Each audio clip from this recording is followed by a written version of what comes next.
Welcome to Barbells and Motherhood. I'm your host, Julianne Bali, owner of Motherhood Barbell.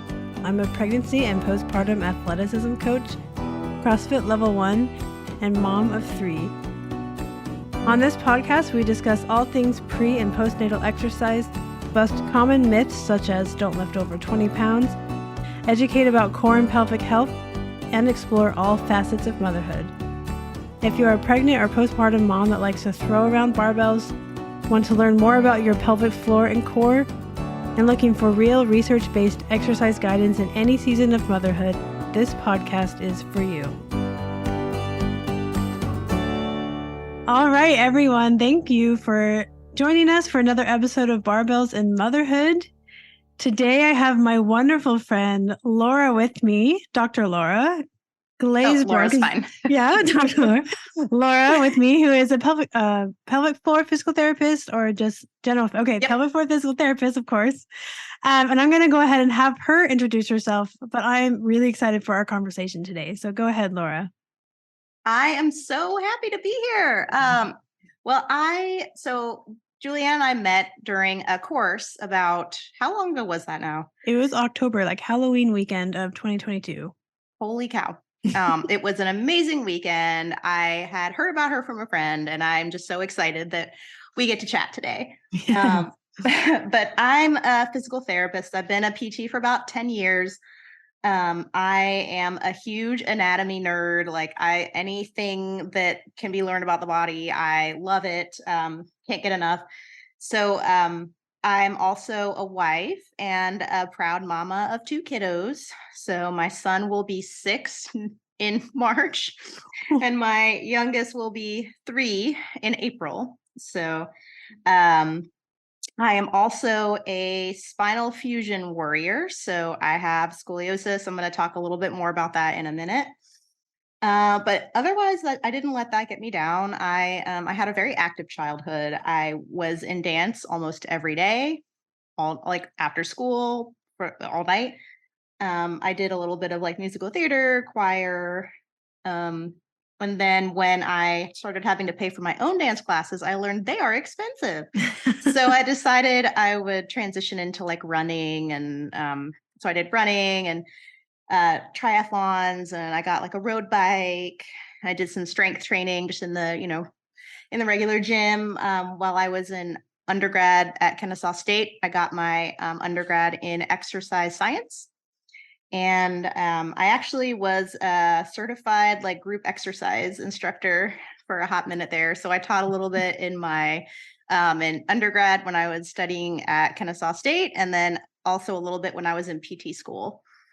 My first love when I got out of PT school was actually neurologic care. So people with spinal cord injury, strokes, brain injury, all that kind of stuff. And I loved it. I thought I was going to do it forever. Until I got pregnant with my son and started having some pelvic girdle pain. And I visited a pelvic PT, and it was life-changing. So I was this is actually a really cool thing. So I left where I was before, and I started training in pelvic health. So I did an in-house mentorship. I learned all the things about treating pelvic health concerns in women and men, really all genders. And I did that, and I thought I was fine doing that for a while. So it's been about 7 years now, I think, since I started in pelvic health. Or I guess my son is 6, so I guess about 6. And then I ended up finding this specialized scoliosis PT that I didn't even really know about before. And I was wow, this is really cool too. So I got trained in that, and I'm going to call it Schroff is kind of what it's known by. It's named after the German woman that developed it initially. So I'll be calling it Schroff intermittently. That's what that means. Cool. And so, yeah, I started training in that. So now I see primarily pelvic health and scoliosis. Cool. I work in Atlanta. I have 2 clinics that I work out of. And I'm just now getting back, thanks from that course, actually, to getting into lifting more consistently lifting heavier weights. Yes. Oh, yes. Not Love it. quite as heavy as you, my friend, but maybe one day. No. On the course that we're talking about, we took the female athlete level 1 with Anthony Lowe, and that is a life-changing course for sure. Absolutely. Awesome. Do you have anything else you'd like to introduce with, or is that about? I think as far as, unless I know you wanted me to talk a little bit more about like my scoliosis and fusion journey, but that was about it. That was my dog. If you saw Yeah. Hair click I saw your clacking, doggy. that's her little feet. I say little, she's 80 pounds. She's not little. Yeah. Well, thank you. That was an awesome introduction and a really eclectic background. And I'm sure you have a lot of perspective, though, that really is beneficial for your clients and your patients to have a wide variety of experience for them. And so you mentioned it a little bit before about your scoliosis and your spinal fusion. I'm literally reading the word. It's in front of me and my brain just turned off. It's been a day. I am so sorry. Oh, for me too. It's fine. Yeah, I know. She like messaged me before. She's like, I'm going to make it maybe. And I was like, don't worry about it. It's one of those days for me too. Yeah. So without further ado, why don't you share with us your story with your scoliosis and the spinal fusion? Yeah. So I was diagnosed with scoliosis formally at like age 11. I think my aunt said she saw signs of it before, but I didn't have an official diagnosis until I was 11. But they, you may have heard of, like, they kind of measure it by Cobb angle, which is the angle that that curve makes. Mhm. And so normal is like 0 degrees of Cobb angle, so like a straight spine. And at like 10 degrees, that's when they want you to see an orthopedist. Mhm. Well, I got diagnosed, and then they said, okay, we'll do a 6-month follow-up. At that 6-month follow-up, I had progressed to where my curve was 57 degrees. Oh, wow. So yes, there was no time for bracing. It was basically like, you have to get surgery. Mm. So, and I'm learning now that 11 really is quite young. Like, a lot of people are diagnosed when they're like 14, 15. So yeah, I had most of, like, probably half of my vertebra are fused. So I'm fused like T2 to L2. So like my whole thoracic and half of my lumbar spine. So I remember I was 11. I was in middle school. I missed 6 weeks of school because I was recovering from this giant surgery.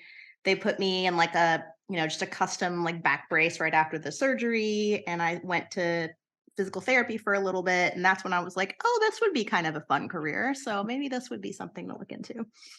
But then when the orthopedist like discharged me, I think it was after the year follow-up, he was basically like, all right, see you later. And like no instructions on like what to look out for, like what next. At least to my knowledge, I can't remember any of that.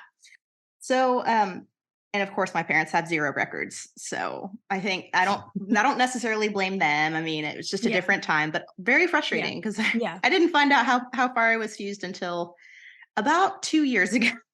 Oh my. In PT school, Wow. they're like, where are you fused? I'm like, I don't know. We can guesstimate. Wow. Yeah.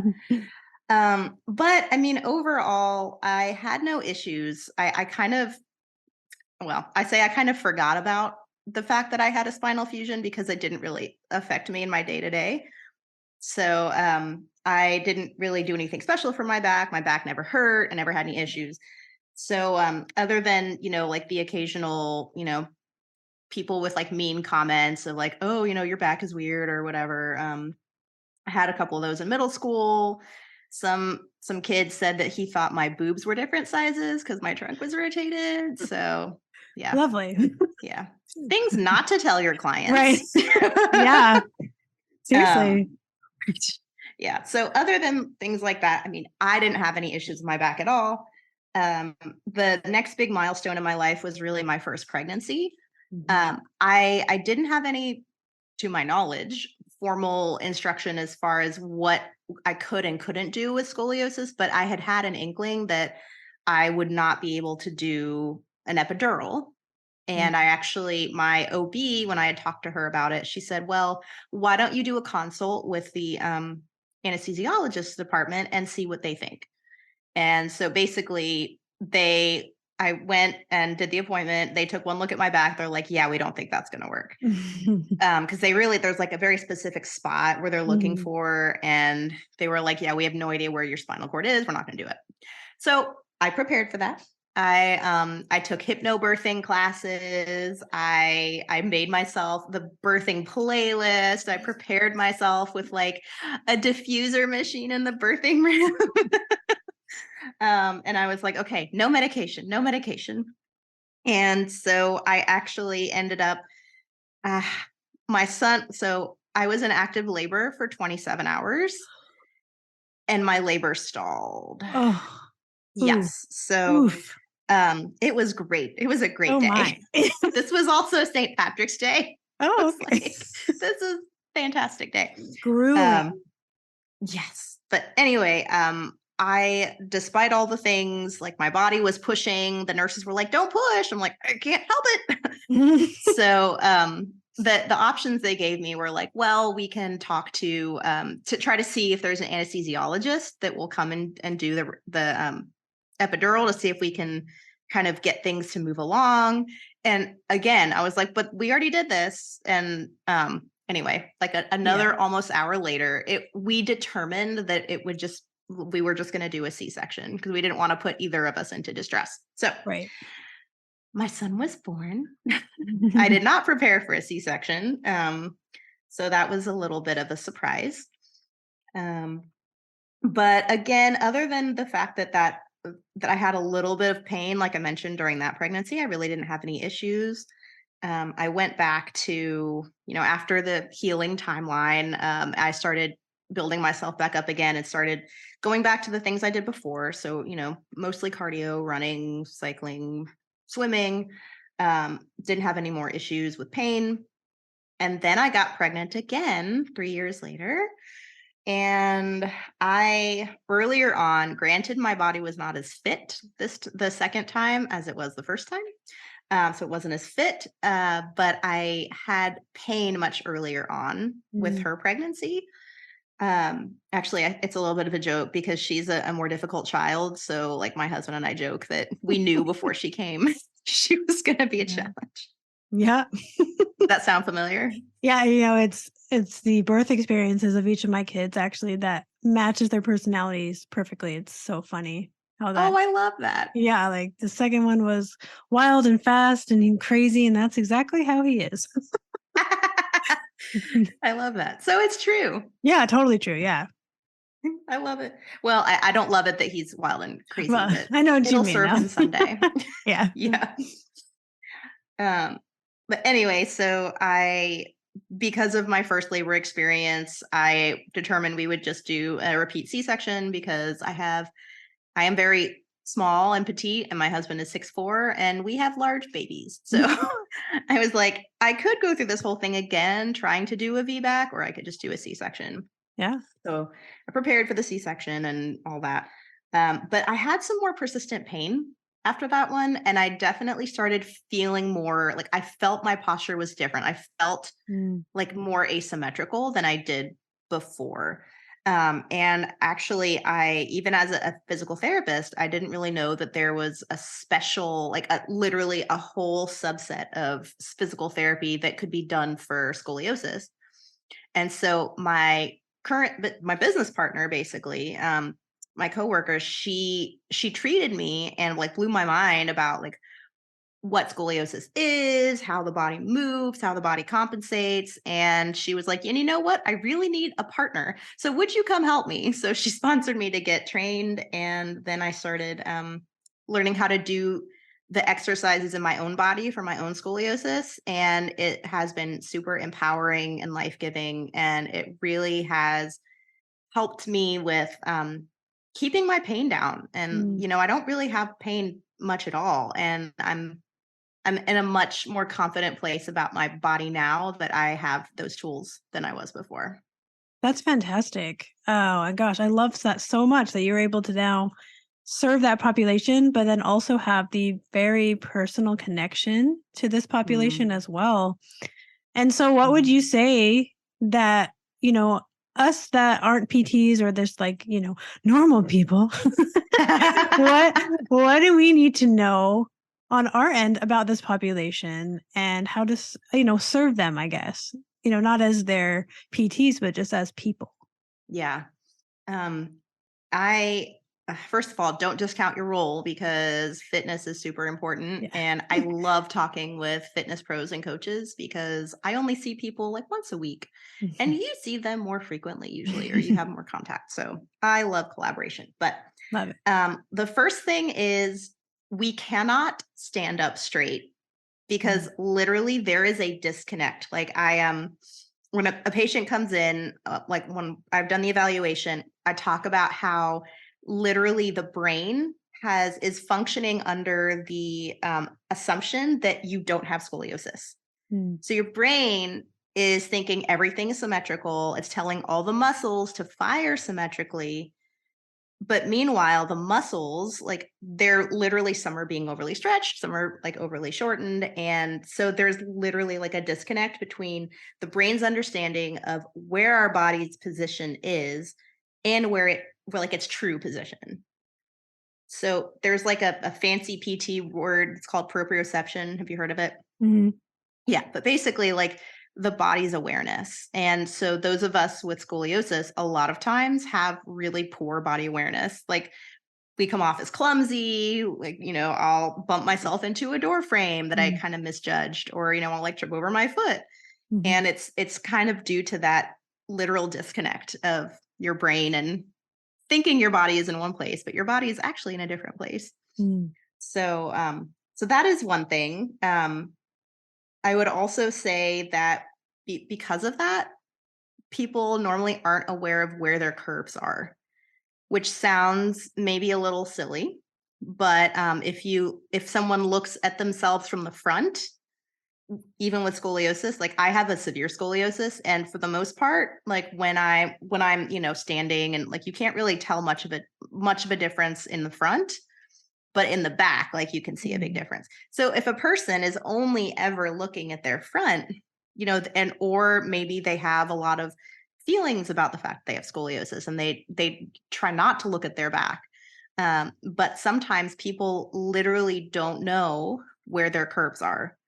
So part of my process, and hopefully, whoever is working with these people, their process would be to kind of educating them where the curves are, just so that they kind of know. Because there are some things that we can do, and we'll talk about it in a minute. But as far as like when you're doing more strenuous things like lifting weights, that you want to be mindful of. Um, and also, our bodies are really skilled at compensating. So our Yes. bodies do a fantastic job when, our spine is supposed to be doing something, but our spine can't really move. Well, maybe our pelvis or our hips will shift, or maybe we'll kind of crunch down to the side. Mhm. And again, we might not be aware of that. We might just be like doing the best we can to make that movement happen. Oh, Um, yeah. yeah. So like when you're working with someone, it's like looking, okay, if they're doing this movement, are they like twisting to one side, or are they like shifting somewhere, like their pelvis going out to one side, or like things like that. Um, and then when you see it, you kind of point it out and then teach it, of course, with good language of, not being like, oh, don't let your hips do that, but just be like, do you Right. see how that hip shifts a little bit out to the side? Can you try to keep that in the middle? Um, But yeah, and then the most part, the biggest thing is there are certain things that we should limit in scoliosis. So it's just a lot of the end range movements of things. So end range twisting, like if you're doing like a big Russian twist or something, or like a lot of those yoga positions where you do a lot of twisting. And then we really don't like sit-ups for this population Mm. because a lot of that movement in the spine is only coming from a couple of segments. Mhm. So like if you have a curve here up at the top and then you have a curve below it, these sections aren't moving as well, whereas the middle section is having to compensate. So it can just be, we can put a lot of damage onto those segments. So we just tend to be really protective of them. Mhm. Um, but there are plenty of adaptations that we could provide, of course, for that. And then the only other thing would be just being mindful of language and how you're talking to someone, because that can have a big impact on them. Yeah, that was one of the things that we were going to bring up today is why does language matter with this population? And, kind of you've brought up a few of the things of like, yeah, maybe don't say that or say, don't say this.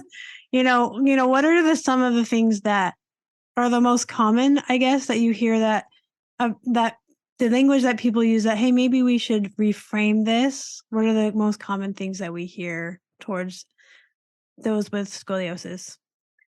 Yeah, absolutely. I think a lot of times by the time somebody with scoliosis or with a spinal fusion gets to you, they may already have some really strong opinions or like strong feelings about their body that may not be positive. Um, like I mentioned, for myself, I had plenty of comments along the way of people saying things, maybe not even meant badly, but things that to me came across as, I felt kind of othered. I felt different, Mhm. and I there was nothing I could do about it. So when we look at the research, that we actually see that there is a pretty big incidence of people with like low self-image Mm. and even like body dysmorphia when it comes to, when you look at yourself in the mirror. So body dysmorphia, for anyone that doesn't know, it's just when you look at something in the mirror, something about yourself, and what you see is not actually what's in front of you. So it might look different, or it might look worse or scarier. But it's a diagnosed psychological thing, and it is a little bit more prevalent in people with scoliosis, usually more severe scoliosis, but that can be a thing. And many people are hyper aware of the fact that they have an asymmetry, or the Mhm. fact that one shoulder sits higher than the other, or like they've noticed, or they've had, like, one of my patients that just came to me, she said that her bar instructor kept like telling her, shift your hip back, shift your hip back, shift your hip back. And I'm sure that that bar instructor did not mean anything by it, but that was the way the patient perceived it, of like, Right. like, what's wrong with you? Get back in there. Mhm. So I like to think of it as like you educate and you empower. It's like you can find a way to educate someone what their body is, like where their body lives, and what their tendencies are to do when compensations start to happen. But not assigning like judgment or emotion to it, just kind of Mhm. telling them and pointing out to them, or even having them look in a mirror and say, okay, we'll do this movement. And then what do you see? Like, do you see something moving more than something else? Mhm.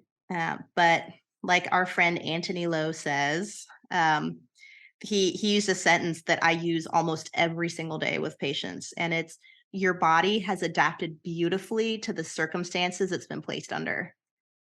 And yes, I know, literally. So Oh, good. like, So good. um, so it's like being able to educate without making them feel something about it. Yeah. So yeah, like I would tell people to, instead of using like rib hump, which is technically, it's a word, but I like to use curve, or I like to use Mm. convexity. So think back to like, geometry. The convexity is the part that sticks out. The concavity is the part that sinks Mm. in. Or Yeah. you could say like there's a clinic in Vancouver that does like hills and valleys. So the hill is the curve and the valley is the part that sinks in. But just using, instead of making it, just kind of pick a word and agree on that, and that's what you use, and just don't assign any emotion to it. Yeah, I love that. Do you see a lot of people, assuming that people with scoliosis or any spinal fusion are inherently weaker, or are they seen as less, well, I mean, not lesser, but like, oh, you need to be so careful because you might hurt yourself, kind of a thing. Is that very Yes, prevalent? it's incredibly prevalent, and it is a disservice that, I feel like either people are being explicitly told by their medical Mm. professionals, or that's just the feeling that they have after they have the surgery. Like, oh, what if something breaks, whatever. Yeah. But yeah, I like to use a lot of analogies. So I like to talk about, well, if we think about our bones, like our bones, yes, like you have hardware in your bones, or if you just have scoliosis, you don't have hardware, but you have your bones. And yeah, they play a role. But if you think about it like in terms of a house, you have your bones or your like support girders, right? They're like the wood that in between, like that holds everything up. But that's not the only thing that holds your house up, right? You have muscles, you have connective tissue, you have, organs, you have fat, like we have a lot of stuff. And the body is not inherently weak. That it's like I tell people all the time, like your spine is stable. Your spine is stable. Your spine is stable. Yes, we could all work on strengthening, but again, it's like being careful to say, oh, well, you had a back surgery, so we know your back is weak. But it might not be. They may have a really strong back. That may not be their weak link. Maybe they move differently and now they have like a shoulder or a hip issue, and that's the weak link. So it's like it's hard to just, I mean, with everything else, right? It's hard to make generalizations. Or Yeah. it's not, it's not helpful always to make generalizations. Yeah. Yeah. And I'm sure there's a lot of people that are like, oh, you should never deadlift, or you definitely don't need to squat, because, there's probably a lot of different variations of, I don't know, especially deadlifts though. I feel like deadlifts are like the constant one of, you will wreck yourself. Your back will be ruined by deadlifts. And I'm sure that is that happens. Yep. And I teach deadlifts to people almost every week. Good for you. As you should. Everybody should deadlift. I agree. I mean, especially like we think about one of the big issues with, I mean, everybody, like especially women, but everyone, like as we lose bone, like when we get older, like if we get osteoporosis, that is like the worst thing for anyone, but certainly people with scoliosis, that can actually make their curve get worse, like more quickly than somebody without scoliosis. Because actually, even after someone's done growing, it's kind of accepted that a curve will continue to grow about a degree a year. So, they used to say, oh, well, the curve stays the same size after you're done growing. Well, that's not necessarily true. I mean, it's stabilized, but, posture habits, gravity, like it changes a little bit over time. But that's why the exercises that, I've learned how to do are so helpful, because they kind of prevent some of that. But yeah, osteoporosis is a terrible thing when you have scoliosis. And how do we prevent osteoporosis, Julianne? Strength training. We lift heavy weights. Yes, all the lifting. All the lifting. Because we lose muscle as we age too. Like, it's just only positives to strength train. And I can see, especially for this population, like it's important for everybody, but the fact that you said that there is a risk of those things getting worse or whatever, it's like, come on, lift the things, lift all the things. Well, I feel like it's hard too, though, because people also get fear-mongering education. Like I had a woman come in with scoliosis, and she's like, I feel like they keep talking about me like my bones are crumbling. And so, but now I'm also having to tell her, well, you can still safely lift. Like we just have to talk through it. We have to talk. Well, it's just like such a parallel with pregnancy. Like we hear that all the time. I'm like, absolutely don't lift when you're pregnant, and no more than 20 pounds. Oh my goodness. Like, that's just not, we need to stop saying that.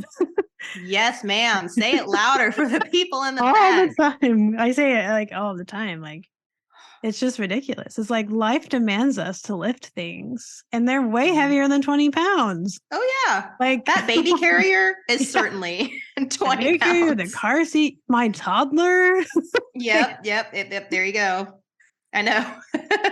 It really is quite silly, the things that we are still hearing, and it's 2023 last I checked, but we're still and here. We have like actual research, Yeah.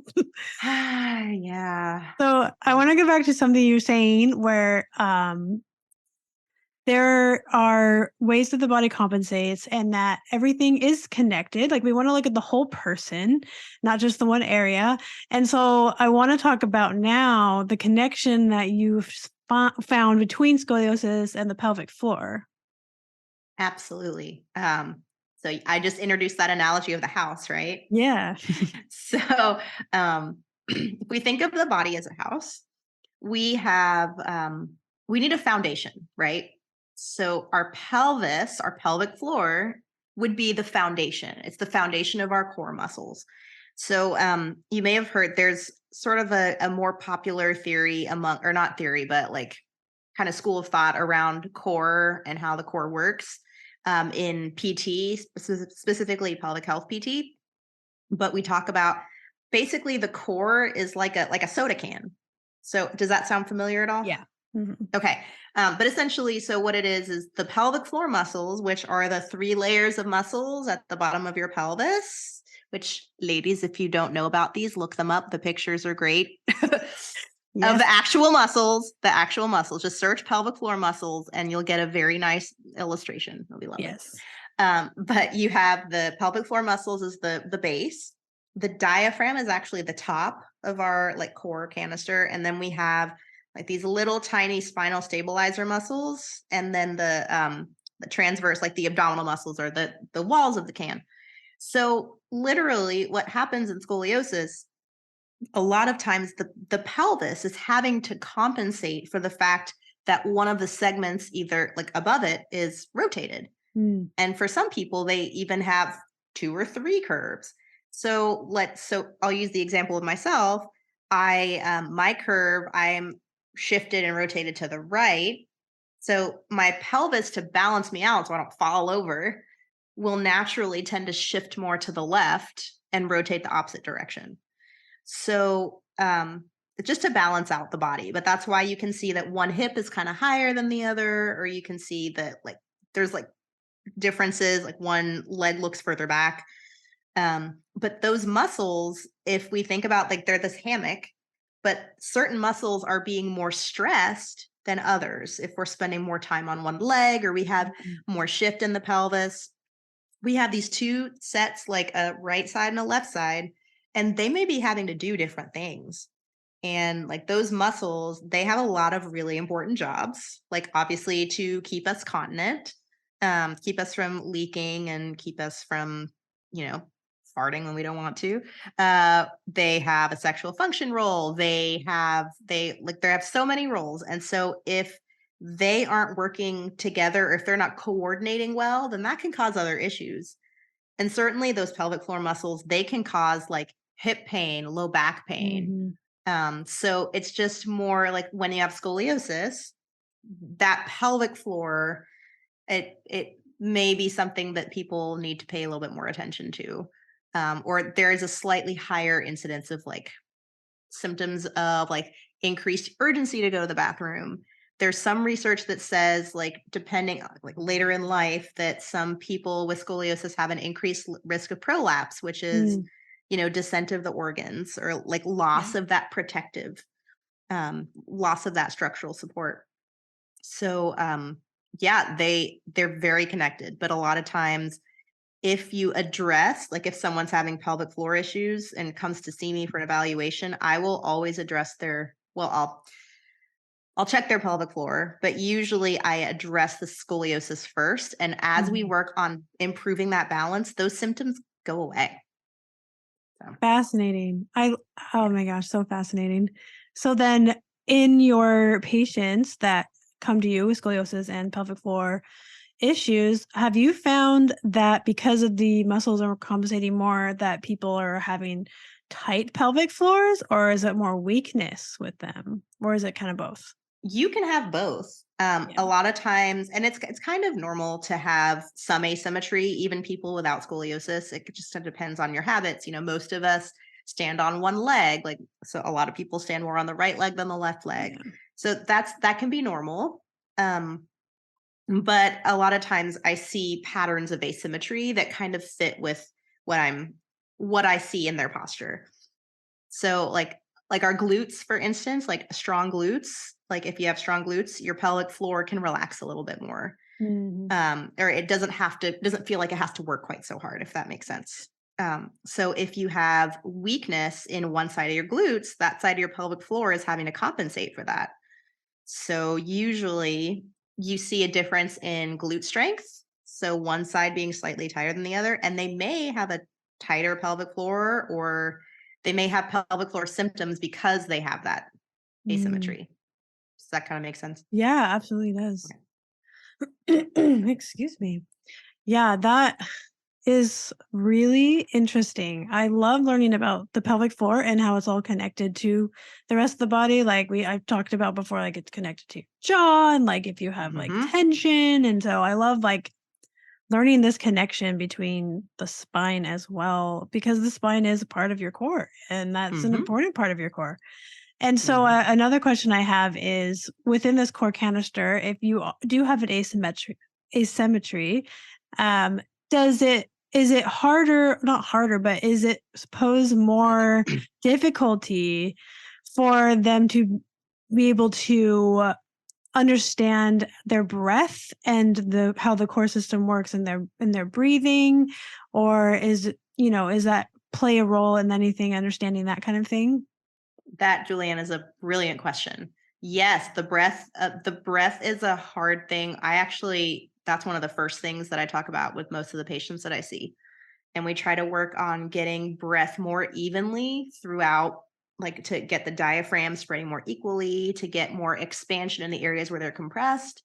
Because, yeah, we know because of I'm sure you have all the training on the diaphragm as well, but that diaphragm is a big important part of core control. And if we're not using it as well, that's going to cause a lot of different issues. We don't get quite as much power. Like if we're doing like an explosive thing, Mm. like okay, don't judge me. The Olympic lift is the fast one and the power lift is the slow one, right? Yeah, so The like Olympic a clean or a snatch would be like an There you Olympic go. lift. Yeah. Yes. Okay. So a clean, obviously, you want as much power, like you want as much stability as you can. Well, if you're only Yes. using half your diaphragm Mm. if you're only using parts of your diaphragm or parts of your pelvic floor as well, then it's just not going to be quite as effective. Or Yeah, you're going to lose it somewhere. You're going to lose that right. control. Well, that leads really great into what I wanted to talk about next was you are developing a program, a course about lifting and scoliosis. Is that correct? Is that what it is? So it's really about kind of pregnancy and birth prep Oh, and okay. recovering from that with scoliosis Oh, or great. spinal fusion. Yes, But we please tell do, us. yes. So I'm working on it right now. I'm trying really hard to like not nerd out too much because I could. I am all for the nerdy now. I love it. So it is so far it's going to be a webinar. It's going to drop about the first week of March. And I'm collaborating with a fellow scoliosis therapist who's also a strength coach. Mm. And so what my goal is I'm going to provide more of like the background. Okay, what is the pelvic floor? How does the body change when we're pregnant? What changes are common like postpartum, but then also talk a little bit more about scoliosis and what are the different curve types? Like what can you expect with that? Like if you have a fusion, like talking about those pieces separately and then bringing them together in how to best prepare for pregnancy, how to get good workouts, how to figure out, how to keep pain under control. And then through pregnancy, childbirth, and then postpartum. And Beth, my colleague, she'll be putting together a series of exercises to kind of help guide people through. So just things to think about, considerations, and basically the guide that I wish I would have had Mm, like 6 years ago, but I didn't. yes. So Right. we're creating that so that other people can have it. Yes, that is exactly what we need to do. If there is a need, we need to fill it because we are so tired of people telling us, why didn't anybody tell me about this? And Lord why knows. are there no resources on this? And this is such an incredibly niche thing that there is a need for Mm-hmm. because nobody's talking about this. Mm-mm. I mean, first of all, nobody's talking about pelvic health except for us, right? Right. And so then you're like a niche within a niche Yeah. and you see this population and you see there is a need. And so Mm-hmm. thank you for filling that need. And I'm very, very interested to be able to see what's inside of that webinar. Because, the more that we can learn about all aspects of pregnancy and postpartum, the better, because there's better information that we can get out to people that really need it. Mm-hmm. Absolutely. It's time for it to be in our hands, right? The physicians don't own it anymore. Yeah, seriously. Yeah, seriously, seeing as, going back to the 20 pounds thing, I had a friend at the gym the other day asking me questions because they just kind of know I'm the pregnancy postpartum nerd, right? And they're like, so I had an OB tell me I'm trying to find a new OB, and they told me that I can't lift over 20 pounds, so I'm not going to go to that one. I was like, good. Nice. That one. Look at you, already changing lives. Well, like for real, but like the fact that this is like still happening, and so I know. It's terrible. Yeah. So anyway, that's why moms need to help each other. Yes. And I have absolutely loved this conversation today. I have loved learning more about you and all of the different considerations for those with scoliosis and for yourself. Do you have any other last comments or things that you would like to add? I mean, I think I would just say, like, don't be afraid to work with people with these things, and if you're somebody with scoliosis or if you've had a spinal fusion, like, don't be afraid to try these things. Maybe it's better to work with someone that can watch you, and look for, hey, you tend to kind of lean this way, or you tend to like, this shifts a little bit, like your pelvis shifts to the right. Can you keep it kind of in the middle? But like, it's so important for us to keep our body strong and to love our body as it is so that we can get it closer to where we want it to be. But just because you have scoliosis or a spinal fusion does not mean you're anything less than perfect and beautiful and strong and capable and resilient. Yes. What is it? Resilient, adaptable, resilience. Yeah, I'd have to look it up now. Strong, capable, resilient, all the things. You're all the adaptive, things. all Adaptable. the things. Yes, absolutely. Oh, I love that so much. Thank you so much, very, very much for all of the insight and the perspective that we've gained today. And thank you so much for listening. Thank you for having me on. Feel free to find me on social media, and yes, I give away tons of stuff. Where can we find you, Laura? I have a website, drlauraglazebrook.com. There's a little, there's like that first link up top. You can actually sign up to be notified when that webinar drops. And then I do a lot of silly reels with silly, videos, but educational stuff on my Instagram, which is at laura.g for Glazebrook.dpt. So Doctor Physical Therapy. Perfect. I will link all of that in the show notes. And thank you so much, Laura. Thank you. This was so fun.